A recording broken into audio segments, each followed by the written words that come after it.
Hey, welcome back to another video of Programming Basics. In this video, we are going to learn how to log in to your GitHub account.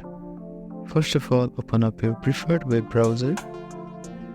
Now at the address bar, type in github.com and click on enter.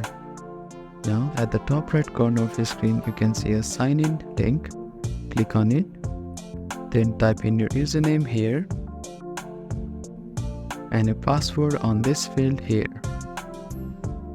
Now click on sign in button. You can see that now you are logged into your GitHub account. So that is how you can log into your GitHub account. Thank you for watching this video. Please do not forget to like, share and subscribe to our channel and comment down if you have any queries.